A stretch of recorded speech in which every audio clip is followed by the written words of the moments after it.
Hello everyone, welcome to TPD online classes. कल के video lecture में हमने इकोनॉमिक्स का नया चैप्टर स्टार्ट किया, पॉवर्टी एज ए चैलेंज, जिसमें हमने आपको पॉवर्टी की डेफिनेशन समझाई थी और कुछ इंडिकेटर्स समझाने की कोशिश की थी कि कौन कौन से इंडिकेटर्स हैं जिसके थ्रू हम पॉवर्टी को कैलकुलेट कर सकते हैं, मेजरमेंट कर सकते हैं। अभी हमें ये जानना है कि इस पॉवर्टी से सबसे ज़्यादा वल्नरेबल ग्रुप है कौन, वल्नरेबिलिटी है किसकी। अब ये जो वल्नरेबिलिटी होते हैं ना, ये डिसाइड करती है कि इस बात की कितनी पॉसिबिलिटी है, इस बात की कितनी ज़्यादा पॉसिबिलिटी है कि कुछ सर्टेन कम्युनिटी या कुछ इंडिविजुअल्स पुअर हो रहे हैं या पुअर होने की कंडीशन में है आने वाले सालों में।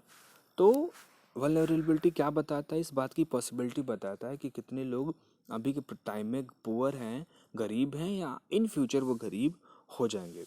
जैसे कौन कौन से ऐसे ग्रुप्स होते हैं जो बहुत ज़्यादा वल्नरेबल होते हैं, वो होते हैं बैकवर्ड क्लास के लोग, इंडिविजुअल्स ऐसे जो विडोज होती हैं या फिर फिजिकली हैंडिकैप्ड लोग होते हैं। ये तीन ऐसे कम्युनिटी होती हैं जो बहुत ही ज़्यादा वल्नरेबल होती हैं गरीब होने की। बैकवर्ड कास्ट के होने का मतलब क्या होता है कि उनके पास में जितनी ज़्यादा लैंड रिसोर्सेस होती हैं, जिनके पास में इनकम लेवल बहुत कम होता है, वो उस इनकम को बहुत अच्छे लेवल पे यूज नहीं कर पाते, लिटरेसी रेट नहीं इम्प्रूव कर पाते हैं, हेल्थ केयर की फैसिलिटी एक्सेस नहीं कर पाते, और वो जो है थोड़ा सा फैमिली का ही खर्चा चलाने में उनके पैसे खर्च हो जाते हैं। इंडिविजुअल लाइक विडोज़ क्यों होती हैं वल्नरेबल? वो इसलिए होती हैं कि जो विडो जो है डिपेंडेंट होती थी किसके ऊपर में, हस्बैंड के ऊपर में। जब हस्बैंड की डेथ हो गई तो उनके पास में भी जो सोर्स ऑफ इनकम है वो ख़त्म हो जाती है, तो इनके ऐसे लोगों के पुअर होने के चांसेस बहुत ज़्यादा होते हैं। फिजिकली हैंडीकैप्ड लोग क्यों? वो इसलिए क्योंकि इनके पास में बॉडी के कुछ ऑर्गन्स की कमी होती है और ये जो है प्रॉपर तरीके से फंक्शन नहीं कर सकते, ये भी अपना इनकम जनरेट नहीं कर सकते, अपने लिविंग स्टैंडर्ड को नहीं सुधार सकते, इसलिए इनको किस कैटेगरी में डालते हैं, वल्नरेबल की कैटेगरी में डालते हैं। क्लियर हो गया? अब पढ़ते हैं पॉवर्टी लाइन। जैसा कि हमने पहले वीडियो लेक्चर में आपको बताया कि किसी को भी देख करके आप पॉवर डिक्लेयर नहीं कर सकते, उसके लिए एक लाइन ड्रॉ की जाती है, और ये लाइन ड्रॉ आपके इनकम लेवल पे और आपके कंजप्शन पे ही डिसाइड की जाती है। तो जब कभी भी हमें पॉवर्टी लाइन डिक्लेयर करना होता है, हम बंदे का क्या चेक करते हैं, इनकम लेवल क्या है और बंदे का कंजम्पशन लेवल। कंजम्पशन लेवल का मतलब वो किन किन चीज़ों का सेवन वो करता है, खाने पीने के मामले में, एंटरटेनमेंट की सर्विस यूज करता है कि नहीं है, ट्रांसपोर्टेशन की सर्विस यूज करता है कि नहीं है, कौन से सेक्टर में इन्वॉल्व है, प्राइमरी सेकेंडरी टर्सरी, इन सारी चीज़ों को देखता है।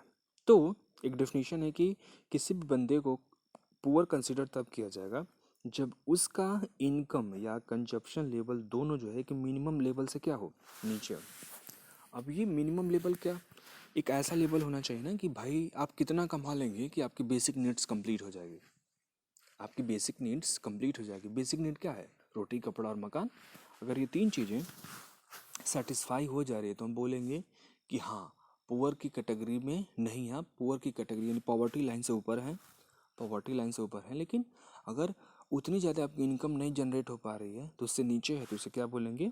उससे ये बोलेंगे कि हाँ, आप पॉवर्टी लाइन से नीचे और बिलो पॉवर्टी लाइन के आप बीपीएल की कैटेगरी में आते हैं। जैसे कि डेटा है 2009-10 में ये देखा गया कि अगर कोई भी बंदा 673 रुपीज़ पर मंथ का रूरल एरिया में कमा पा रहा है, 673 रुपीज़ रूरल एरिया में कमा पा रहा है और अर्बन एरिया में 860 रुपीज़ कमा पा रहा है, तो अगर इतने पैसे कमा रहा है तो वो अपनी बेसिक नीड्स को फुलफिल कर सकता है। अगर इतने पैसे वो कमा रहा है 2009 और 10 में, तो वो अपनी बेसिक नीड्स को फुलफिल कर सकता है। इससे ज़्यादा अगर इनकम है तो वो एपीएल, अपर पावर्टी लाइन है। अगर इससे नीचे है तो उसे क्या बोलते थे? Below poverty line.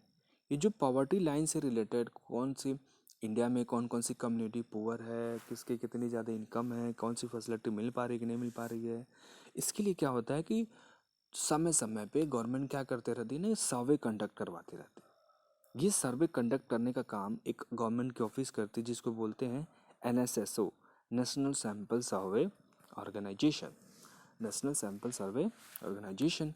तो इसी ऑर्गेनाइजेशन ने, जो गवर्नमेंट की ही एक डिपार्टमेंट के अंदर में आता है, उन्होंने ये पता लगाया कि इंडिया में लगभग 55% लोग ऐसे थे, 55% लोग ऐसे थे 73 में जो पुअर थे। 55% जितने भी लोग रहते थे, आधे से अधिक आबादी क्या थी? 1973 में गरीब थी। ये जो है धीरे धीरे धीरे क्या कर गई है, डिक्लाइन करके कितनी आ गई, 36% आ गई आने वाले 20 सालों में। 1993 तक जितनी भी आबादी थी कंट्री की, उसके 36% पॉपुलेशन ही क्या थी, गरीब थी, जो पहले कितनी होती थी 55%। सन 2000 में ये देखा गया कि जितनी भी इंडिया की आबादी है उसका 26% लोग जो है पॉवर्टी लाइन के नीचे में है। अभी पुअर जो लोग हैं पॉवर्टी लाइन में जो लोग थे, इनकी संख्या धीरे धीरे धीरे धीरे डिक्रीड हुई है, धीरे धीरे धीरे धीरे क्या हो रही है, डिक्रीज हो रही है। इसके पीछे कुछ ना कुछ तो रीजन होगा।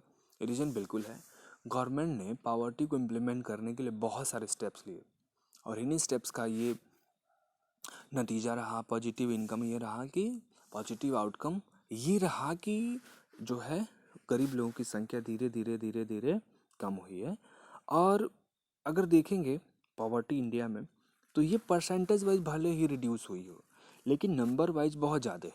जैसे बोल रहे हैं ना, इंडिया में 138 करोड़ लोग हैं अभी के, या 135 करोड़ लोग हैं। अगर उसका आप सोचिए ज़रा 20% ही निकालेंगे, करोड़ों में ही संख्या जाएगी। तो परसेंटेज भले ही कम दिख रहा हो, लेकिन ये नंबर बहुत ज़्यादा है। नंबर में अगर कैलकुलेट करेंगे तो बहुत ज़्यादा है। कौन कौन से ऐसे सोशल ग्रुप्स हैं जो बहुत ज़्यादा वल्नरेबल हैं, उसमें दो ही आते हैं। एक हो गए एससी कम्युनिटी के लोग और दूसरे हो गए एसटी कम्युनिटी के लोग। एससी का मतलब शेड्यूल कास्ट और शेड्यूल ट्राइब। ये जो दोनों लोग कम्युनिटी के लोग होते हैं, इनकी भी वल्नरेबिलिटी बहुत ज़्यादा होती है पुअर होने की। ठीक है, अब ये जो पुअर कम्युनिटी है, जो लोग पॉवर्टी लाइन के अंडर में रहते हैं, क्या आपको लगता है कि उनका इनका लेवल बिल्कुल सेम होगा? कभी नहीं होगा। हमेशा इनकी इनकम लेवल में क्या देखने को मिलती है, इनइक्वालिटी देखने को मिलती है। जैसे किसी भी पुअर फैमिली में ओल्ड पीपल हैं, वुमेन हैं, फीमेल चिल्ड्रंस होती हैं, इनको जो हमेशा फैमिली के अंदर में इक्वल रिसोर्सेस का डिस्ट्रीब्यूशन नहीं हो पाता है। लेट्स से घर में कोई प्रॉपर तरीके से एक मिडिल क्लास फैमिली में ऑप्शन मिला किसी को पढ़ाई करने के, एक भाई एक बहन है, तो किसको ज़्यादा चांस मिलेगा पढ़ाई करने के लिए? भाई को मिलेगा, वो बाहर जाके पढ़ाई कर सकते हैं, सिस्टर को नहीं मिलने वाला है। तो इससे क्या होता है कि जो रिसोर्स था, यहाँ पे क्या होगा, डिस्क्रिमिनेशन होगा ना एक बेसिस पे, इनइक्वलिटी होगी उस गर्ल चाइल्ड के साथ में। यानी वहाँ पे जो है वो फैमिली क्या रहेगी, पुअरेस्ट की पुअर ही रह जाएगी, पुअरेस्ट की पुअर ही रह जाएगी। समझ में आ गई बात? तो ये देखा जाता है कि जो भी पुअर फैमिली है, फैमिली के अंदर में इनइक्वालिटी देखने को मिलती है। अब ये जो इनइक्वालिटी है ना, स्टेट वाइज भी डिफर करती है। कुछ ऐसे स्टेट है जहाँ की गवर्नमेंट ने अपने सिटीजन्स के बीच में पॉवर्टी को ख़त्म करने के लिए बहुत सारे स्टेप्स लिए हैं, और कुछ गवर्नमेंट ऐसी है कि जिन्होंने कुछ नहीं किया। तो जहाँ की गवर्नमेंट ने अच्छा काम किया, वहाँ पे पुअर लोगों की संख्या डिक्रीज हो गई है, और जहाँ की गवर्नमेंट ने कुछ एक्शन ही नहीं लिया, वहाँ पे जो है अभी भी पुअर्स की संख्या बहुत ज़्यादा में है। इस सिचुएशन को क्या बोलते हैं, इंटर स्टेट डिस्पैरिटीज़। डिस्पैरिटीज़ का मतलब अलग अलग चीज़ें हैं, अंतर है दोनों लोग। ठीक है, तो ये जो कह रहे हैं इसमें कि जो पुअर लोगों की संख्या है सोसाइटी के अंदर में, किसी भी स्टेट के अंदर में, सारे स्टेट में सेम तो हो ही नहीं सकती। 20 ऐसे स्टेट्स और यूनियन टेरिटरी हैं जहाँ पे पॉवर्टी का जो रेशियो है ना, लेस देन है। कहाँ से? नेशनल एवरेज में। नेशनल एवरेज से लेस देन है पॉवर्टी का लेवल, यानी वो थोड़ा सा रिचेस्ट कम्युनिटी की कैटेगरी में आते हैं। जैसे उड़ीसा और बिहार इंडिया के सबसे पुअरेस्ट स्टेट है। उड़ीसा और बिहार सबसे ज़्यादा गरीबी कहाँ देखने को मिलती है? उड़ीसा में, क्योंकि वहाँ पर ट्राइबल्स कम्युनिटी रहती है। और बिहार में इसलिए देखने को मिलती है क्योंकि यहाँ पे लिटरेसी रेट ही बहुत कम है, और यहाँ पे कम एज में चाइल्ड मैरिजेज का होना, बहुत सारी सोशल क्लॉज ऐसे हैं कि जो लोगों को पीछे करने के, बैकवर्ड करने में हेल्प करते हैं। यहाँ पे जो है देखा जाए तो पॉवर्टी जो रेशियो है 47% है कहाँ पे? उड़ीसा में, और 43% है कहाँ पे? बिहार के अंदर में। और यहाँ पे अगर देखा जाए सबसे लोवेस्ट इंसिडेंट पॉवर्टी के कहाँ देखने को मिलते हैं, वो देखने को मिलते हैं जम्मू कश्मीर में, जहाँ पे पुअर लोगों का, यानी हर 100 में से मात्र 3.5 लोग ऐसे मिलेंगे, 3 या 4 लोग ऐसे मिलेंगे जो गरीब की कैटेगरी में आते हैं।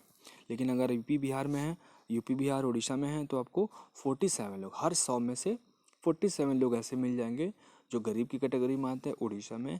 और अगर बिहार में है तो हर 100 में से 43 लोग ऐसे मिल जाएंगे जो गरीब की कैटेगरी में आते हैं। ठीक है, अभी के लिए इतना ही। Thank you.